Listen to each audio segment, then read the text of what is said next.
Assalamualaikum all of you. I hope my all students will be absolutely fit and fine and are enjoying their summer vacations. Very good to see कि आप लोग summer vacation enjoy करने के साथ साथ अपनी study को भी कंटिन्यू रखे हुए हैं. So again I am here with my new topic that is about how can we improve our vocabulary, pronunciation and translation. बहुत कॉमन हमारी ये जो मिस्टेक्स होती हैं इंग्लिश के अंदर, मतलब हम सिर्फ ग्रामर की तरफ जा रहे होते हैं और एक्स्ट्रा सेंटेंसेस को रिकवर करने की कोशिश कर रहे होते हैं, बट हम जो मेन फोकस होता है इंग्लिश लैंग्वेज का उसको इग्नोर कर रहे होते हैं. सो आज के इस लेक्चर के अंदर हम पढ़ेंगे कि हम किस तरीके से अपनी वोकेबुलरी को इम्प्रूव करेंगे, अपनी प्रोनाउंसिएशन को और ट्रांसलेशन को. These are main things to improve our English. अगर हमने ये चीज़ इम्प्रूव कर ली तो हमारी English speaking, English language, English reading, English translation सब कुछ ईजी हो जाएगा. सबसे पहले तो हम बात करते हैं वोकेबुलरी की. वोकेबुलरी क्या होता है? मतलब लर्न मोर वर्ड्स. जितने ज़्यादा वर्ड्स आप सीख सकते हैं उतने ज़्यादा वर्ड्स आप सीख लें, आपकी वोकेबुलरी इंप्रूव हो जाएगी. यानी तमाम के तमाम new words will be included in vocabulary. अब हम वोकेबुलरी के अंदर अपने न्यू वर्ड्स कैसे इंक्लूड कर सकते हैं? फॉर एग्जांपल हमारे पास कोई वर्ड है बिग. स्पेशली ये वीडियोस जो हैं वो इंग्लिश के टीचर्स को भी इसके थ्रू बहुत सारे न्यू मेथड्स मिलेंगे जिसके ज़रिए वो अपनी इंग्लिश क्लास को बोर होने से बचा लेंगी. फॉर एग्जांपल रीडिंग चल रही है क्लास के अंदर, रीडिंग के दौरान एक वर्ड आ गया बिग, तो आपने बच्चों को बोर नहीं होने देना. अगर आपने कंटिन्यूसली रीडिंग को स्टार्ट रखा तो बच्चे बेसिक मतलब डेफिनेटली बोर हो जाएंगे. सो फॉर एग्जांपल ऐसा सिंपल वर्ड आ गया बिग, तो आपने क्या करना है, बिग के सिनोनियम फाइंड आउट करवाना शुरू कर देने क्लास में. मतलब क्लास में बच्चों को इंगेज इस तरीके से रखना ना हो. अगर यहाँ पर बिग का वर्ड नहीं होता तो बिग की जगह हम कौन सा वर्ड यूज़ करते. सो देन फॉर एग्जांपल बच्चे खुद ही बताएंगे. ये मेरा अपना पर्सनल एक्सपीरियंस है. ड्यूरिंग माई क्लासेस जब मैं इस तरह के काम करती हूँ तो इस तरह के सिनोनिम्स मेरे दिमाग में आ जाते हैं या बच्चे मुझे इस तरह के सिनोनिम बता देते हैं दैट आई फील शॉक्ड. मतलब इस तरीके के भी होते हैं. मतलब बच्चों की जो साइकी होती है वो हमारी साइकी से काफ़ी डिफरेंट होती है. सो जब भी आप इंग्लिश पढ़ाएं तो इंग्लिश में बच्चों के अंदर साइनोनियम्स वाली सिचुएशन क्रिएट करें. ऐसे क्या होगी कि उनकी थिंकिंग के अंदर ये चीज़ें इंक्लूड हो जाएंगी कि अगर ये ऐसा हो सकता है तो ये वर्ड ऐसा भी हो सकता है. अब इसी के साथ साथ वोकेबुलरी कैसे इंप्रूव करवाएंगे हम? With the help of translation. Translation के साथ साथ पहले हम इसको क्लियर कर लें कि हम प्रोनाउंसिएशन कैसे सही करेंगे. अपनी पहली बात तो ये कि हमारे इंग्लिश टीचर्स का भी और बेसिकली जो हमारे सीनियर्स होते हैं इंग्लिश के वो सारे के सारे इस वर्ड को ही गलत पढ़ रहे होते हैं. सो प्लीज़ सबसे पहले तो हमने अपना ये वर्ड क्लियर करना है. It is not pronunciation. मतलब मोस्ट कॉमनली टीचर्स जो हैं वो जब बच्चों को पढ़ा रहे होते हैं या उन्हें समझा रहे होते हैं कि इंग्लिश के मेन चीज़ें कौन सी होती हैं तो वो भी इन वर्ड को बोल होते हैं कि ये प्रोनाउंसिएशन है. It's not pronunciation, it's pronunciation. तो पहले हमने अपने इस वर्ड को सही करना है. अब हमने बच्चों की प्रोनंसिएशन को ठीक कैसे करना है कि वो किस तरीके से इंग्लिश के वर्ड को सही तरीके से पढ़ पाए. For example man I was studying in class 7th के अंदर जब मैं पढ़ा रही होती हूँ तो उसके फर्स्ट चैप्टर के अंदर बहुत इस तरह के वर्ड्स मोस्ट बेसिकली आ जाते हैं. जो फर्स्ट वर्ड जिसे बच्चों को थोड़ा टिपिकल लगा था, जिन्हें पढ़ना नहीं आ रहा था, डेट वॉज एंथुसियास्टिक. एक वर्ड जो उसके अंदर इंक्लूडेड था. अब हमने क्या करना है, हम बच्चों की वोकेबुलरी कैसे प्रोनाउंसिएशन कैसे सही करेंगे, उनकी रीडिंग कैसे सही करेंगे. अगर सिंपल वर्डों में मैं ये कहूँ तो हमने क्या करना है, हमने बच्चों को डायरेक्टली कभी भी एज इट इज़ वर्ड नहीं बताना. मतलब फॉर एग्जांपल हमारे पास लाइंस लिखी हुई हैं और हम उसके अंदर बच्चों को बता रहे हैं कि ये वर्ड है, ये वर्ड है. नो. अगर हमने फॉर एग्जांपल इस तरह का कोई वर्ड या इससे भी टिपिकल वर्ड, मतलब क्रिटिसिज्म वर्ड हो गया. चलो मैं लिख देती हूँ 2-3 वर्ड. क्रिटिसिज्म,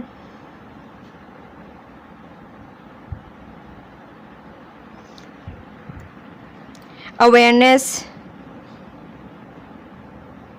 कैलामिटीज़, ये सारे वर्ड्स वो हैं जो मैंने पढ़ाए थे और मतलब अकॉर्डिंग टू माई साइकी के बच्चों को टिपिकल लगे थे थोड़ा सा पढ़ने में. तो हमने क्या करना है, बच्चों को बस बता नहीं देना कि बच्चे रीडिंग कर रहे हैं और रीडिंग के दौरान बच्चों को बता दें this is enthusiastic, this is criticism, this is awareness and this is calamities. हमने क्या करना है, बच्चों को कहना है कि रीड. हमारा सबसे बड़ा जो मसला होता है, जो हम बच्चों के साथ एक किस्म की ज़्यादती कर रहे होते हैं कि हमने बस उनको बता दिया कि ये है. हम इंग्लिश एक ऐसी लैंग्वेज है जो कभी भी पढ़ाई नहीं जाती, हमेशा पढ़नी सिखाई जाती है. तो हमने उन्हें पढ़ना सिखाना है, हमने इंग्लिश को पढ़ाना नहीं है.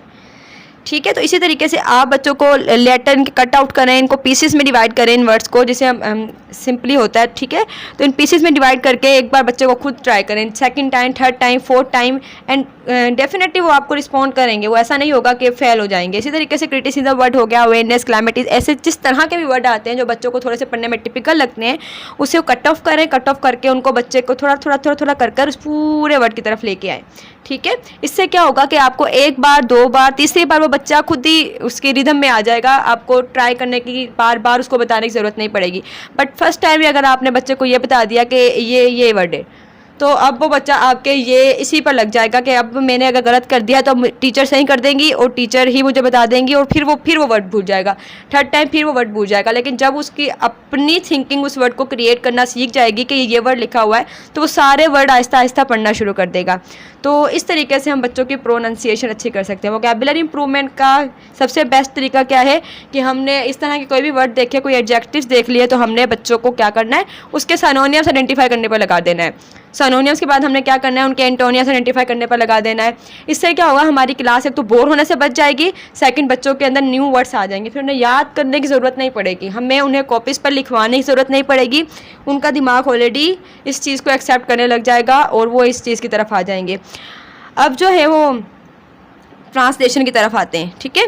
तो मैंने एक बुक रखी है अपने पास STB की 6th क्लास की, या so here is visit to the park, first chapter, ठीक है। अब हमने क्या करना है, फॉर एग्जांपल हमारी क्लास चल रही है, उस क्लास के दौरान हमने इस बच्चों को रीडिंग करना सिखाना है। रीडिंग के दौरान हमारी सबसे बड़ी सेकंड मिस्टेक क्या होती है, एक तो वोकैबुलरी इंप्रूवमेंट मैंने सिखा दी, प्रोनाउंसिएशन सिखा दिया, third biggest mistake translation teachers करके दे देती हैं।